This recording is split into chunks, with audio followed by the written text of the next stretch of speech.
Karibu sana ndani ya The Kenyan Daily Report. Hapo jana matamshi yaliweza kutolewa ambaye ni waziri wa Public Service Justin Muturi, pia ambaye alipata kuhudumu kama mwanasheria mkuu katika taifa la Kenya ama AG Attorney General, aliweza kuzungumza akiadidia jinsi ambavyo ilimpelekea yeye kutia jitihada nyingi sana kuweza kumwokoa mwanawe wa kiume ambaye alitambulikana kama Leslie Muturi, aliyekuwa amekidnapiwa ama kutekwa nyara tarehe 22 mwezi Juni mwaka 2024.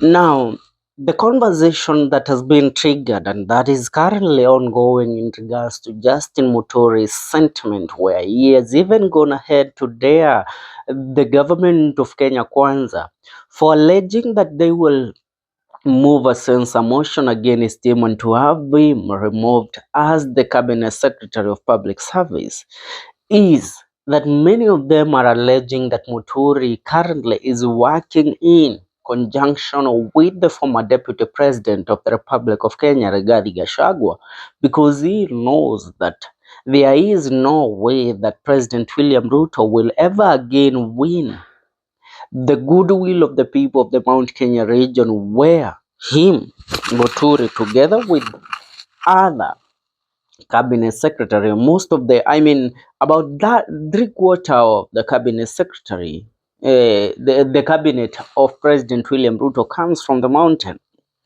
Now, kuna ujumbe fulani ambao I will have to read this message to you. It's a very clear analytical process of what we think is currently happening with Justin Muturi. Now, the statement by CS Justin Muturi was as shocking as it is brazen beyond words. After his press statement 2 days ago, Muturi has returned yesterday as if daring Ruto some more, challenging the president to sack him if he is a man enough. But the statement says bigger things than the naked eyes can see. Number one, the most important thing Muturi is saying is that Ruto is the one running the kidnapping rings. It is simple. Muturi was the AG, the government's principal legal advisor.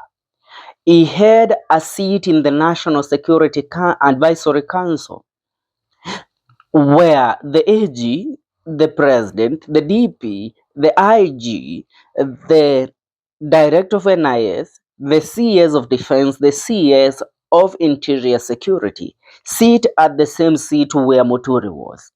And to our surprise, Muturi told us that he tried reaching to the IG, NIS Director General, DCI Director General, CS of Interior, PS of Interior, but he could only get help when he went straight to the State House to see Ruto.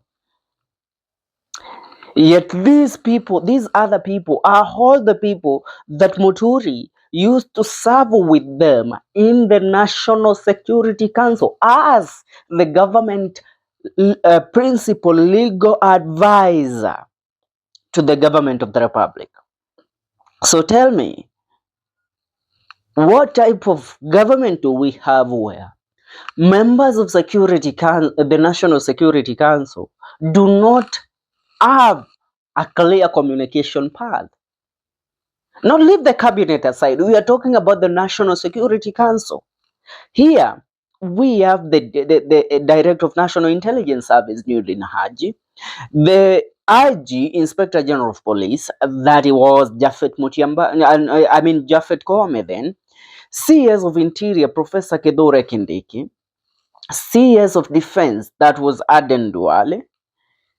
We have the PS, the PSs are not there.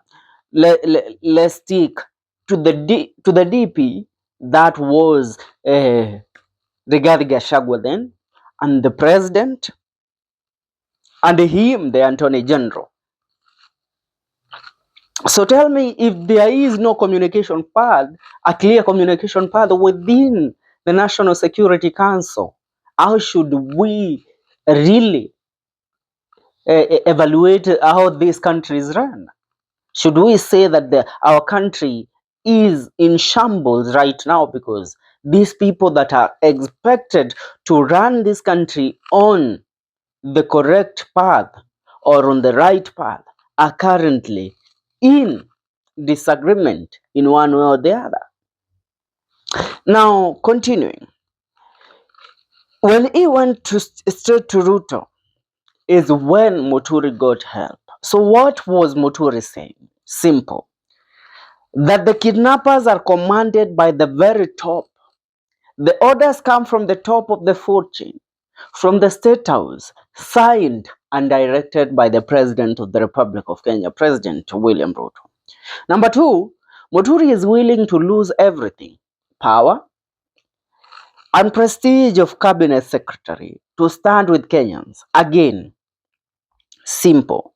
The CS is basically telling the nation that he has nothing to lose, which suggests that the Kenya Kwanza regime is so badly battered in the Mount Kenya region that Muturi is among the first figures letting you know that staying on the government is suicidal. I'm sure Muturi will be sacked and will promptly appear in a photo paying a courtesy call at Gashagua's Wamunyoro home, where now he will pledge allegiance to the Gachagua and the opposition team. Number three, the official security chain of command is in shambles and truly has no idea what's going on. I think CS Muturi has decided that silence and letting this go on until 2027 will mean it will reach a point where it can't be salvaged. Muturi would rather see things blow up now and we repair things together, or keep quiet and witness a false election in 2027. Remember, Muturi is a lawyer. This is a man that has studied law. He has practiced law as adhered to the Constitution of the Republic of Kenya for a very long time. And one thing with these men who really trust in law and have practiced the real law, leave people like Akina Kipchumba Murkomen out of law because those are not lawyers. People like Justin Muturi, becoming an AG, an Attorney General, was the Speaker of the National Assembly during Uhuru Kenyatta's time. These are men that believe in exercising the law within the Constitution of the Republic. Yes, they can try to hold for some time, pretending that things are normal. But at the end of the day, things always blow out of proportion for them, and they cannot stay at peace when things are unfolding the way they are unfolding. And I tell you, it's not only Muturi. Professor Kithure Kindiki also is a man that is trying so much to turn a blind eye on things that are happening under his watch as the deputy president. But in due time, the professor will have to make a decision whether to save his soul or to save his seat as the DP. Saving his soul means going against the president and the tyranny regime of President William Ruto. Saving his career means continue serving and being silent and supporting whatever the government does. Now, on number 4, having his own NIS contacts, the CS may even be prey to things in government that suggest that the government itself is falling through. He can't be brazen any other way. Number 5, Muturi has confirmed that what we already knew. There is total fear in government circles. The acts of abduction tell of attempts to recreate the special branch because other methods of management have failed to assuage public anger. Only weak governments standing on sinking SAD actually use intimidation as tactic? How badly off is this regime of President William Ruto? That's the question. Now, I also want to look at a message that was given out very clearly by one Gathoni Wamushomba and ally to Rigathi Gachagua after this message by Justin Muturi was publicized yesterday. And I want us to listen to this because a lot is happening under our watch. Remember, this is our government, this is our country, and we have to stay on toes so that nothing will slip off from us. Now listen. Gathoni says that the statement recorded at Kilimani by CS JB Muturi today about his son's abduction saga made me remember this. When an hippo tells you that the crocodile is very sick and is drowning, you must believe him since they live together underwater.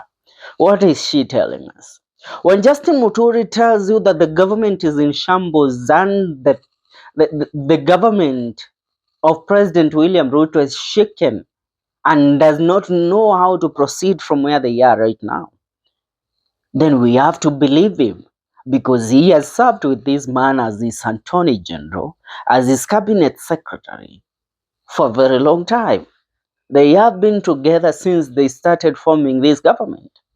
So Muturi sees how things are unfolding and he coughs to tell Kenyans, it's about time you realize you don't have a government.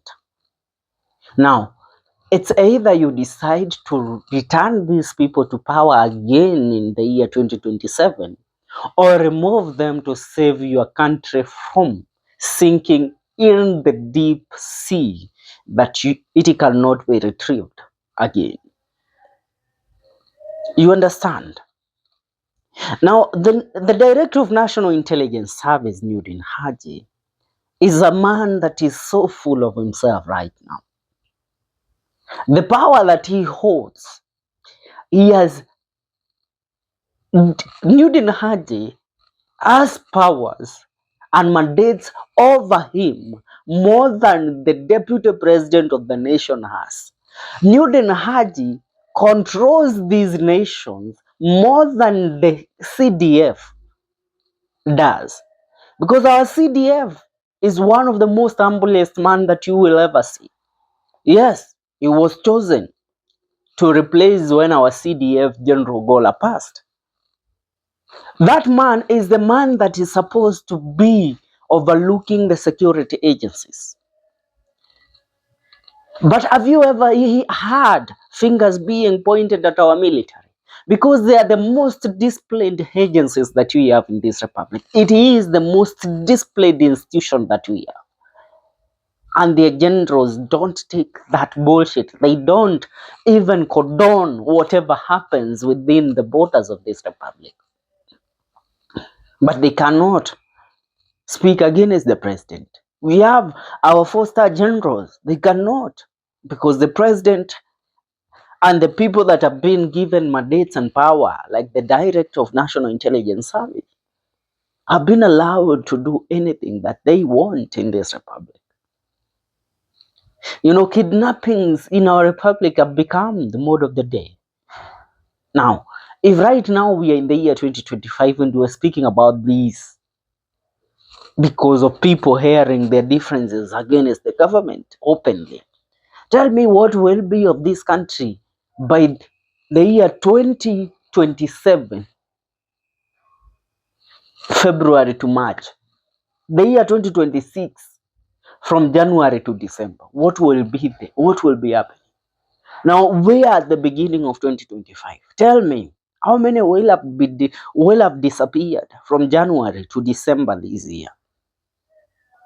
It's about time we realize that we are treading on a very dangerous path, and our security agencies need to change their tactics of dealing with criticism. Criticism is a product of a developed democratic country.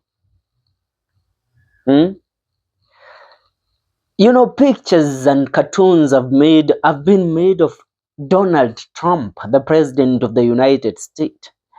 Even they are on those platforms za watu wazima, wamewekwa huko, akina Joe Biden, akina Barack Obama, wamechezewa. The AI have done everything they could to please, to destroy the image of those president of those superpower countries like the United States.